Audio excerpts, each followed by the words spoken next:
Hey bikers, thanks for tuning into another Biker Man video. Today I am doing the second half of my broken spoke ride from a couple weeks ago. Thanks for tuning in.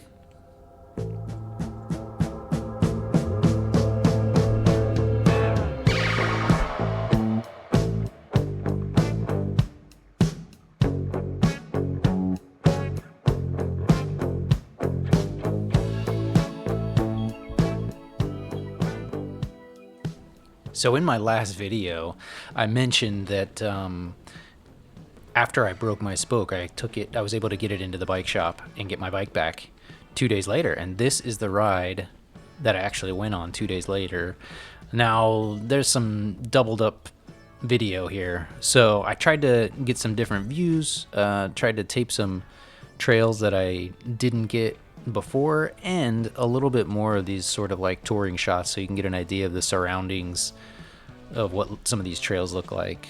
It was another gorgeous day. I did have to have a jacket on because it was in the 30s, but it was dry, it was clear, blue, and definitely was getting me ready for spring.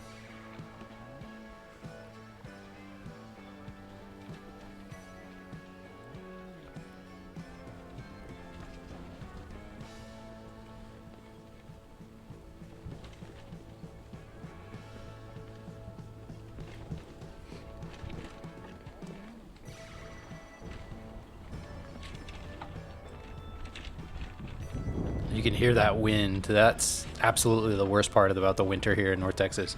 Well, I guess the rain isn't that awesome either when the trails are soaked, but that wind, it could be 50 degrees. If it's windy, it feels terrible, and 30 degrees if it's not windy, it feels okay. It was just, the wind is the worst. I've been wanting to film this little berm for a while. I gotta hit this thing faster though. That's so much fun. Yeah, watching this video is just making me wish the weather was better right now. We're about to get a cold front. It's supposed to go down to like the teens or possibly into the single digits in the next couple of days. Yeah, something that I've noticed about the winter that I really think is awesome is just like when the trees lose all their leaves, you really get a better idea that a lot of the trees here are big. And I'm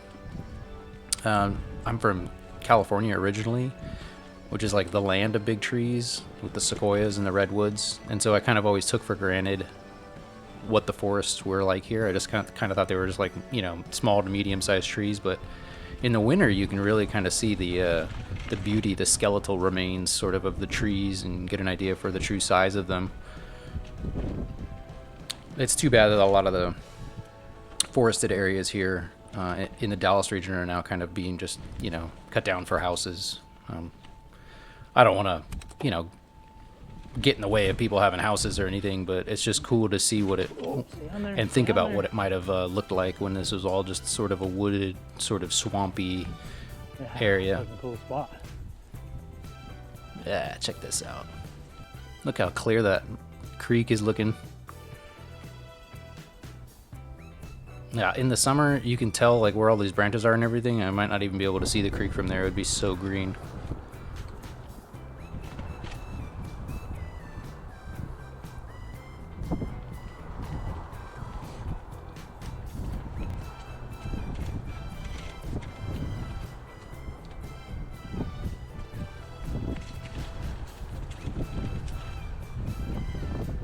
That wind. These are the kind of spots that I really love. I know that like the single track trails are fun and everything, but like sometimes you just come up on like I don't know, some kind of urban spot, you know, like under a bridge or, you know, a big storm drain that you can ride into a little bit or whatever. It's a cool spot.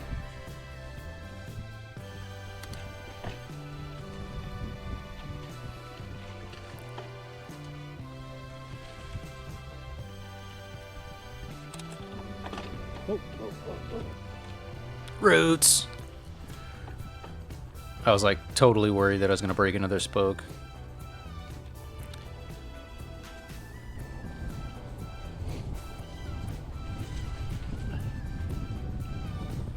Oh yeah, wood feature.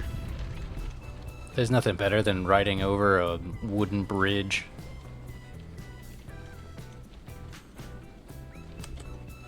This is another kind of one of those like urban spots that I'm talking about, or just like man-made spots. This railroad trestle, I don't know about this particular section here, but there's a section that's further up that they've imprinted the date or the year that it was built. It was 1928.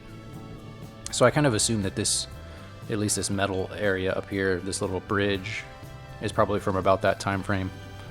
It's pretty cool to think, wonder about how much the region, the area, the world, the country has changed since then, 1928. Don't look down. Yeah, see, look how absolutely gorgeous this day was.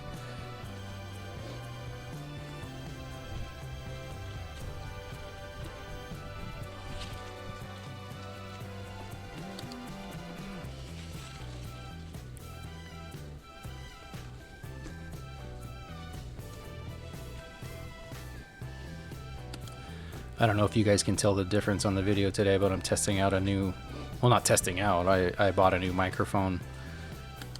I had a gift card left over from Christmas or my birthday, and thought I'd clear up the microphone or the audio a little bit. You can see here at the top of the video, you see that flashing. I shoot on a GoPro, and it's been really frustrating lately that I've been having these issues where like the video will start like flashing like that, and when you're filming, when you've got like a chest mount, you can't really tell that it's happening until it's too late. But there was like another 2 minutes or so of video on there where at first it started flashing like what you saw, and then suddenly it just freezes, and so it's just 2 minutes of basically like a still photograph, which is really frustrating. I've done this ride a bunch of times now, so, you know, if I lose some video, it's okay, but, like, you know, shooting video seems like it would be really easy, but it's actually a lot of work. It makes the rides longer, so when you put in that extra work and time, it's just frustrating to find out later that it's not, you know, you didn't get what you thought you were going to get. And then, I've kind of narrowed it down. I think it's actually, I've got a couple different types of batteries, and I think that one of the certain type of battery maybe doesn't fit in quite right, and maybe that's causing it. I've done all the other things that GoPro recommends to stop it, and it hasn't worked, but I don't know. I'm just going to avoid using those batteries. So even though most of the trails were in great shape, this section here was just like so muddy. You can start to see my wheels here. They're getting mudded up. And I've mentioned that in other videos before, and I know in my mud bike video, you know, I talked about wanting to build a mud bike just because of those conditions. I hate to, you know, get mostly my drivetrain all muddy like that. It makes it harder to go out the next day when you know how much you had to clean everything up the day before. But luckily that was the only section that was kind of bad, although there was several trails that were closed altogether that I didn't ride. Oh yeah.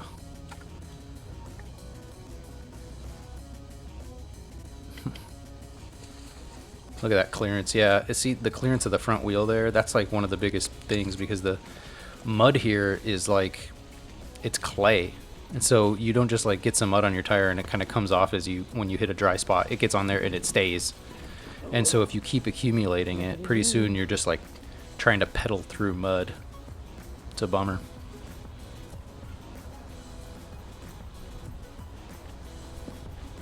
This is one of my absolute favorite parts of these trails. There's like this abandoned, it must have been the original road that went through this area, you know, back in the day. And there's like a couple of little bridges. Now it's just like a cool little, you know, connector piece to all of the other trails. But there's just something about the way the trees are, especially when they're green, but they even have sort of a haunting kind of look now. But it's just a cool little spot.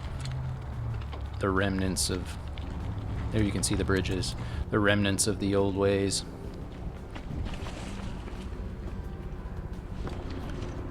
I'm worried that this is going to be muddy as fuck too. Oh, watch your language, sir.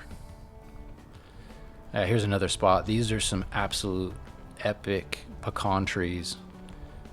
I mean, I always knew these were big trees, but look how absolutely massive that is. I mean, that thing's got to be a couple 100 years old. And the pecans are native to this region. But then earlier in the video, there was a big white tree that I filmed. I wasn't sure if that was a sycamore or not, but anyway, very cool day to kind of get in it, do some tree watching.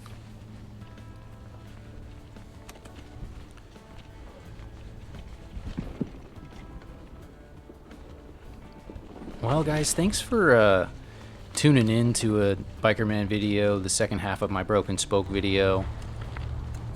I appreciate you guys watching to the end. Like, subscribe, and I will see you out there.